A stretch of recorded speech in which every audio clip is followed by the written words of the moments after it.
আপনার head teacher কে? উনি আসে না? রেগুলার আসে, সত্য কথা বলেন। বিদ্যালয় আছে হাতে গোনা কজন শিক্ষার্থীও, কিন্তু সরকারি বিদ্যালয়ে উপস্থিত নেই প্রধান শিক্ষক সহ একাধিক শিক্ষক। স্কুল থেকে বাসা দূরে হওয়ায় আসেন না শিক্ষকেরা। শনিবার কুড়িগ্রাম ২ আসনের সংসদ সদস্য ডাক্তার আতিক মুজাহিদ হঠাৎ পরিদর্শনে আসেন যাত্রাপুর ইউনিয়নের খেওয়ার আলগারচর সরকারি প্রাথমিক বিদ্যালয়ে। আর এসেই নিজেই যেন থমকে যান তিনি। দেখেন স্কুলে মোট ৫ জন শিক্ষকের মধ্যে উপস্থিত আছেন মাত্র একজন। আরেকজনকে পাওয়া গেছে যিনি দিচ্ছিলেন প্রক্সি।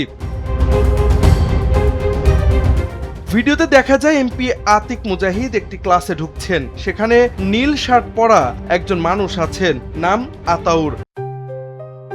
JBS holdings limited. সে এখানকার শিক্ষক কিনা জানতে চাইলে বলেন গেস্ট টিচার। এমপির পীড়াপিড়িতে জানান মরিয়ম নামের একজন শিক্ষিকার প্রক্সি হয়ে ক্লাসরুমে তিনি। কি নাম আপনার? হ্যাঁ, কি টিচার আপনি এখানকার? গেস্ট টিচার মানে কি? আমি হচ্ছে দেখাশোনা করি, ঠিক আছে, বাচ্চাগুলো অনেক সময়, ঠিক আছে। কে আপনার এখানে হেড টিচারের নাম কি? ঈশ্বরদা। আপনি কার বদলে টিচার ক্লাস নিচ্ছেন? আমি এই নাম বলেন, কার বদলে?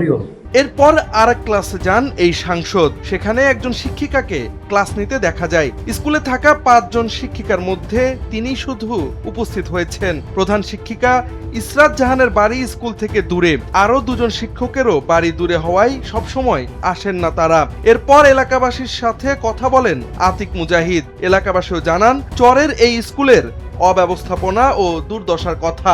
বলেন উপস্থিত একজন শিক্ষিকা বাদে আর কেউ উপস্থিত হন না। এ বিষয়ে কড়া ব্যবস্থা নেওয়ার কথা জানান এনসিপির এই সংসদ সদস্য। আচ্ছা, এখানে যে ৫ জন টিচার, জি আসে কয়জন? আসে একজন। নাম কি? উনি আসে তো, উনি রেগুলার আসে। আর কেউ আসে না?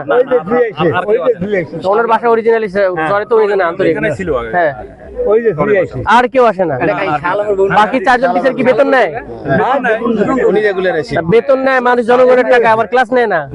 তাহলে কিভাবে থাকে এখানে এরা? আমরা শহরের মানুষের অবস্থা খুব খারাপ। আরো যে শিক্ষার ক্ষেত্রে আমরা এরকম বৈষম্য শিক্ষার ক্ষেত্রে আমরা কখনো উন্নতি করতে পারবো না। আচ্ছা, ঠিক আছে, দেখা যাবে। এ বিষয়ে এমপি আতিক মুজাহিদের ব্যক্তিগত সহকারী মোহাম্মদ আব্দুল্লাহ নামক একজন ব্যক্তির সাথে কথা বলে জানা যায় কুড়িগ্রামের চরাঞ্চলের একাধিক বিদ্যালয়ের দৃশ্যই এমন দেখেছেন তারা।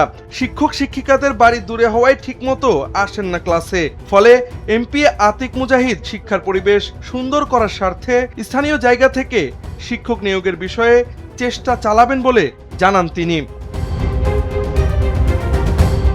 Javad Ahmad, NPB. কোন অফিসিয়াল কাজ? কোথায় বলবো আমাদের, আমি অফিসের কাজে আছি।